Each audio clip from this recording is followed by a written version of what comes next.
a lot of these technologies and capabilities aren't new. They've been around for a while. It's how we're taking all of them to converge these technologies, and the convergence of them together is what's creating this fascinating potential. Well, it's not even potential, it's here.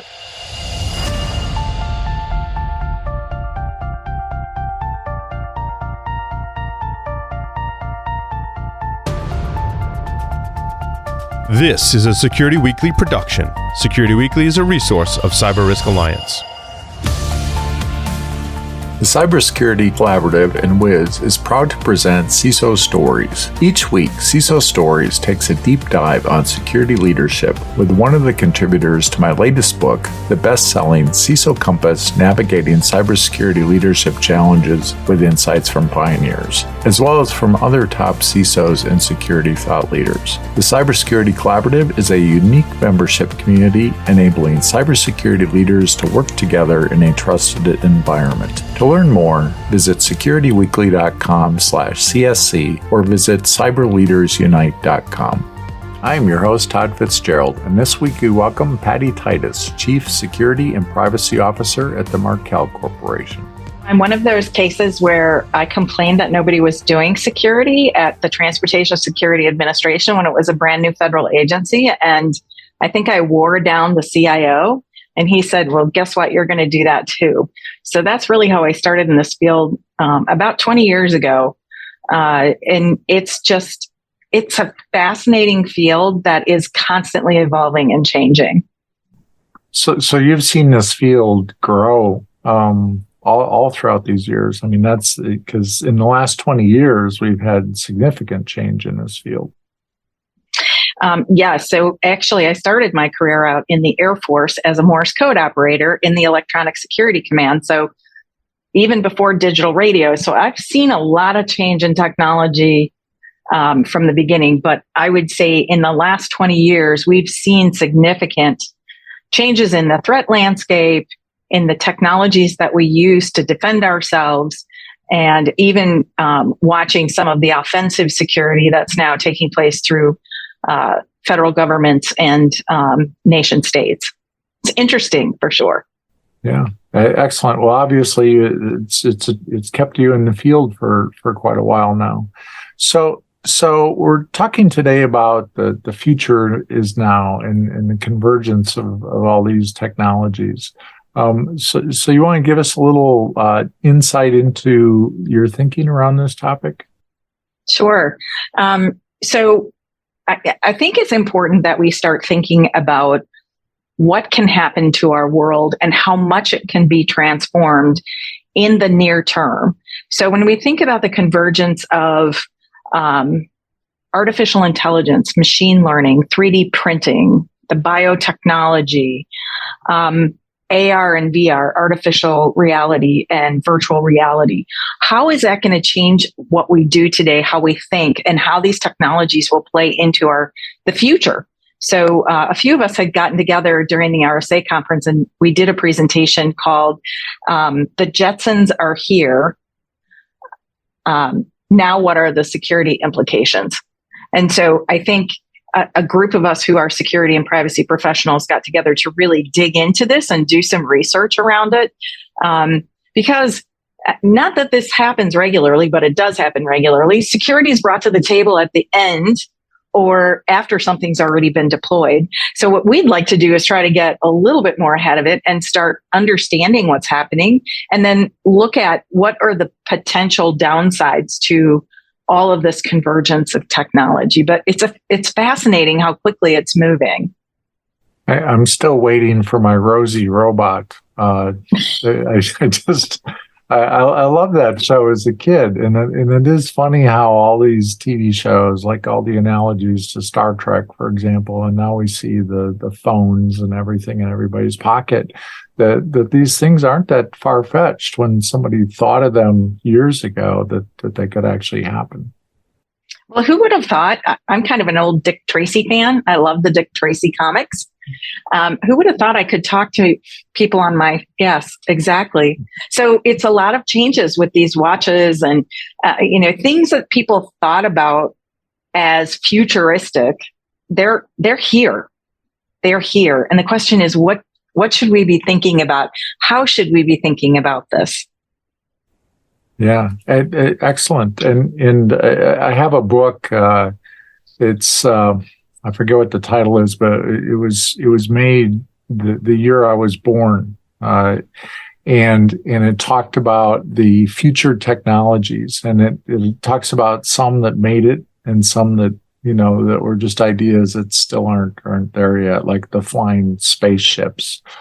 Except if you look at, I think it's in Japan, there's a car that actually does fly. It's like a one-seater little car that is like a mini airplane. So these things do transform themselves. So what sort of things did you in your presentation? I find that to be fascinating. What sort of things did you come up with? Well, what's interesting is a lot of these technologies and capabilities aren't new. They've been around for a while. It's how we're taking all of them to converge these technologies, and the convergence of them together is what's creating this fascinating potential. Well, it's not even potential; it's here. So there's a book that we researched and read. The book is called "The Future is Faster Than You Think." And it really is looking at the solitary disruptors that are happening across the marketplace, and they're happening a bit in isolation. But what we're starting to see is they're coming together. So Elon Musk with the electric car is also looking at the Hyperloop, which is a capability of transportation and moving people at speeds. So there's actually 25 different flying car companies that are actually looking at how do I make a flying vehicle? So to go to your thought on, it's not quite there yet. We're pretty close. So Uber has been buying up parking garages, with the concept that will be an autonomous flying vehicle that will move people from point A to point B. So let me break this down into a little bit more. So the problem with helicopters, so I know many years ago, I went to Bogota, Colombia, and I noted that there's a lot of helicopters flying around. And that because of the congestion in these countries and these cities, they've come up with alternative ways to move people, which of course you have to be fairly wealthy to be able to get on a helicopter or own a helicopter to go from point A to point B. The other problem with helicopters is they're loud. They're combustible engines, so they're not electric. They have a single rotor, and that single rotor, unfortunately, fails. And if it fails, that's a bad thing. So when the company started looking at how do we solve this transportation problem for people, the concept came up with taking a drone, making it big enough so that it can hold people. The drone would have, or the autonomous vehicle would have 12 rotors spinning, instead of a single rotor. So if 1, 2, or 3 of them failed, the likelihood that the others could balance it out and the aircraft could land safely, the probability goes much higher from a public safety perspective. They can fly electric. They are quiet. I don't know how many times I've been at a place and someone's getting married and there's a drone flying up above the resort. And it's quiet. You can't really hear it. It sounds kind of like a hummingbird. And I'm imagining this going to be a little bit louder with 12 rotors turning and big enough to carry humans. So imagine then if I were to be able to connect my Microsoft O365 calendar to my rideshare company, where I have it specifically noted that I need a vehicle to pick me up in the morning and take me to one of these autonomous aircraft locations because I need to fly to New York City for a meeting. And my autonomous vehicle picks me up at my house, drives me to the local station that's close enough to where I'm living, that is going to fly me straight to New York City, that autonomous vehicle knows exactly where to drop me, so I'm close to my meeting. I come out of my where my autonomous flying vehicle has landed. My autonomous vehicle is waiting for me there to take me to my meeting. And a meeting that might have taken me 2 days with travel to go spend the night, depending on locations, weather, all kinds of disruptions with air carriers. I instead fly all the way to New York and I'm home in 4 hours or less. And so all of this is happening while I'm connected. I mean, my systems are all connected together. And it's a seamless experience for me.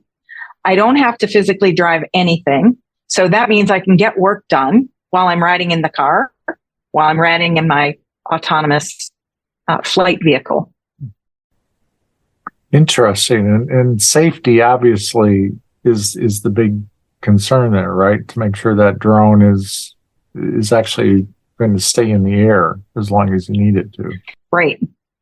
Well, imagine, and it's electric, so it's got to be plugged in and charged at some point. So is that the opportunity to run diagnostics on it at the same time? So you're running diagnostics on it to make sure that all of it is updated and current. Now, here's where it gets a little bit interesting, Todd. So imagine that I'm a threat actor, and I know that someone important in the U.S. government happens to be not taking the train that day, but hopping on the flight, and I can take control of that particular autonomous vehicle that's flying or driving. Or I've been able to compromise their calendar, and I now have access to know where the individual is at any given time. So for all the positives, there's also the nefarious side of it that can be done. So while these technologies are being designed and thought of, for all these companies that are out there looking at ways to solve our carbon footprint problems, be better stewards of our planet, we also have to think about how we're going to add the safety and privacy mechanisms into it. So long time ago, there was technology when I worked at TSA, was called At a Glance. And we had deployed it, a company had deployed it overseas, and we were looking at it as a potential opportunity for us to speed up the whole screening process with trusted travelers, which we have today with TSA Pre and Global Entry and Clear, all of those programs. So imagine being able to take that technology and capability with a biometric to be able to ensure that the people that are getting onto the autonomous vehicle have had some sort of a cleared background, right? Because what you don't want is if you've got a autonomous vehicle that's carrying 10 people, you have one bad person on there that's, either going to hack the system while he's on the plane or the aircraft, or worst case scenario, blow it up. So we still have to be thinking about all of the physical and concerns that we have in any type of traveling device or vehicle. We still have to think of the safety. You're absolutely right. That's super important. So as these technologies, as people like Elon Musk look at investing in these electric and the Hyperloop, the flying cars, they're actually talking about taking rockets and putting people in rocket ships to get them from New York to Australia in so much less time than it would take, moving at speeds that, moving at, as we say in Star Trek, at warp speed. And then instead of sending me, while a meeting, I'm very important, I want to be at the meeting, but I can't, can I send an avatar? Can I send basically a computer robot to represent me if it's a meeting where I'm really just listening and taking notes so that I can optimize my time? And then through voice recognition and some other cool technologies, I could actually read the notes in my spare time while I'm riding in my autonomous vehicle to my next meeting. I'm catching up on that avatar who happens to be sitting in another meeting for me.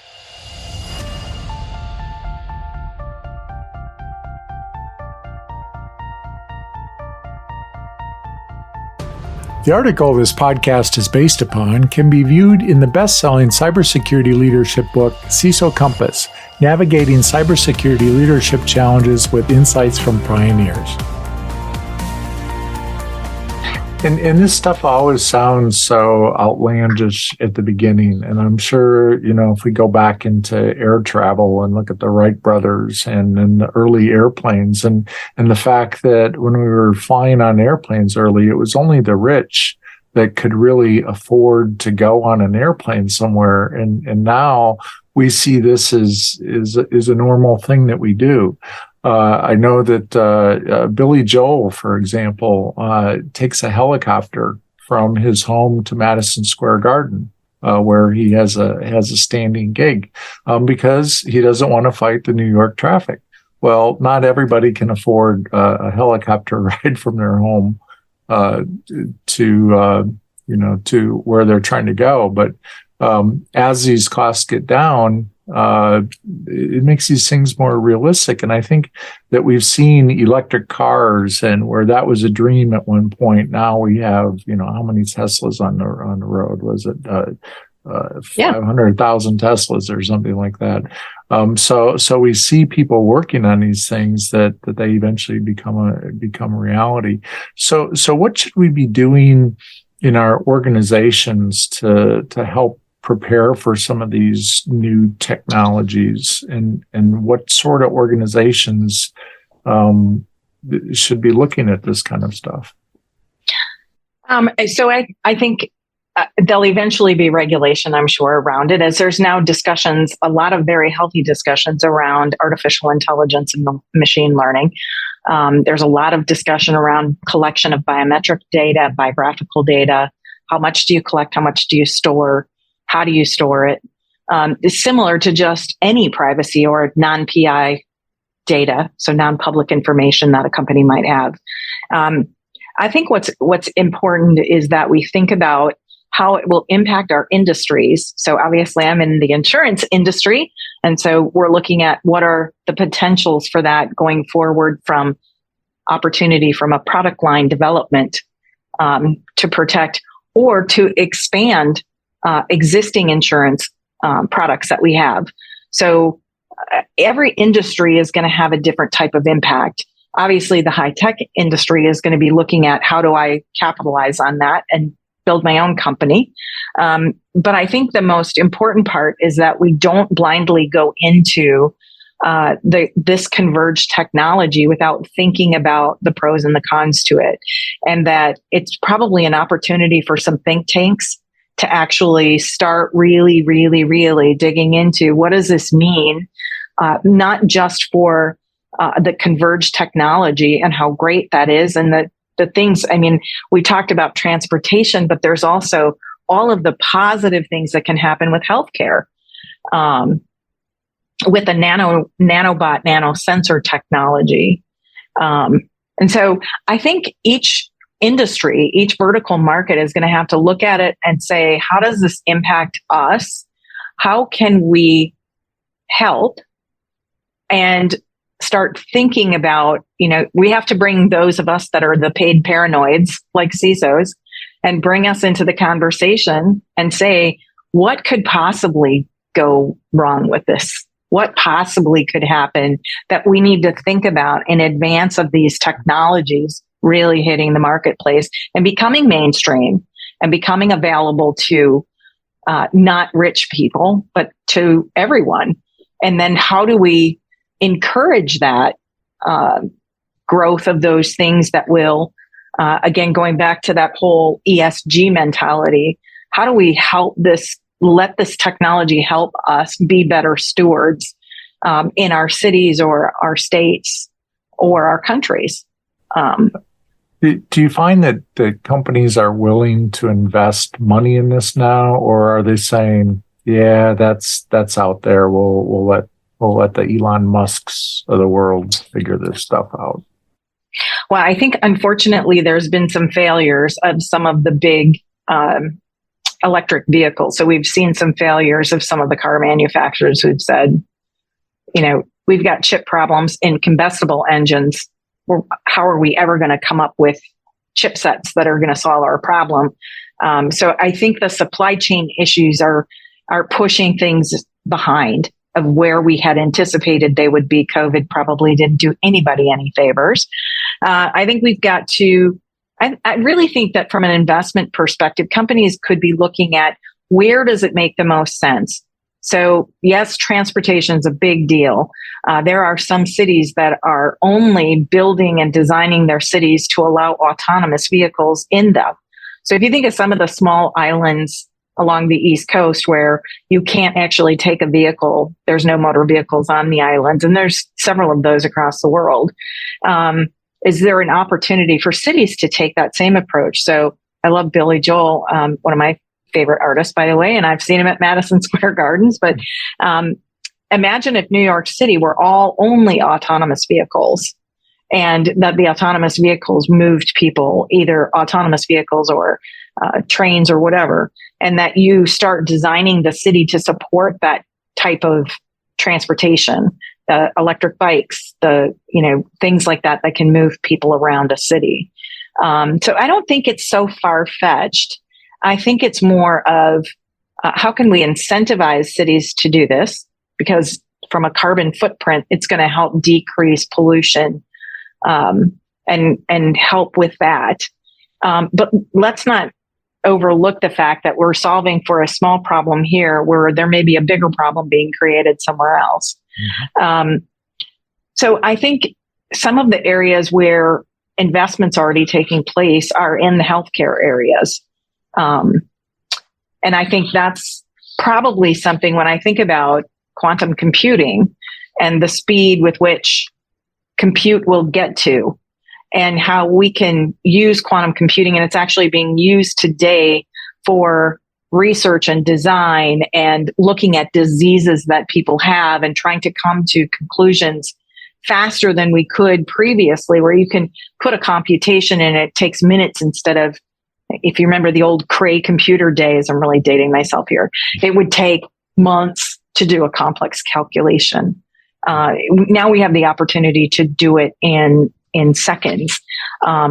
There's also, material sciences, looking at graphene. So graphene is 1,000,000 times thinner than a human hair, but 200 times stronger than steel. And you could take a sheet of graphene, put it on a football field, and it would weigh half a penny. So when you think about the material sciences capability, that shape shifting material like liquid metal, I think there's infinite opportunity, and I think we need to start considering how do we think outside the box. And I'm kind of all over the map here because there's so many cool things that we could talk about. But biotechnology, where they're able to do gene therapy, not just to take out defective DNA, but they can replace it completely with stem cell. So there's so many things happening where we're converging these technologies for all the positive things. And obviously the negative side of, if I put on my paid paranoid hat, imagine nanobiology, nano sensors, nanobots, where if I wanted to do harm to somebody, I could have them inhale like a nanobot. They wouldn't even know it because it's so small. So there's for every ounce of goodness that can be done, there's also the potential for nefarious type of activity. So as a paid paranoid, I love that expression, by the way. So as a CISO, what should CISOs do today in their programs, knowing that there's all these different technology opportunities? What could they do today to make themselves more effective? I think we have to become involved. So this is an opportunity, as this technology is coming into the forefront, to be more involved, to sit at the table. Although I'll say some CISOs have trouble just sitting at a table in a manual world or non-digital world. But we have to be curious, and we need to be provocative in our questions about what can this capability do or bring to our industry? How do we get involved? Are there think tanks that are out there that are starting to go down the path, like an MIT or some of the bigger universities? Who's looking at these capabilities, and how can we learn more about it? So what we don't want to do is it's my famous line, I'd rather be part of something versus having it happen to me. I'd like to participate in it as it's happening. I'd like to be investigative. I'd like to look at where potential changes could impact my company, my vertical market. And then how do I bring my thinking to the forefront? And I think, honestly, this group of women that got together to talk about these subjects, we need to have more of that. We need to talk more about the potential ups and downs of these capabilities and technology convergences. Absolutely. Well, this has been fantastic. You really opened my eyes to more things. The visual of having something that's as strong as steel covering a football field that weighs a penny is just mind-boggling to me.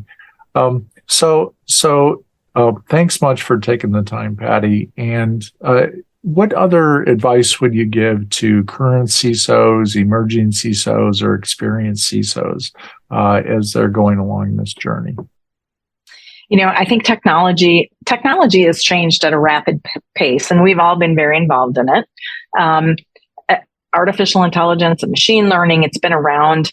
I think we need to be very hyper-focused on the responsible use of these technologies. So what guidelines should we be laying out as we become more technology enabled, as this technology starts to converge and it becomes part of our world? How do we ensure that we're laying out the right safety and duty of care for our employees, for people that are using these technologies or who may be investing in these capabilities?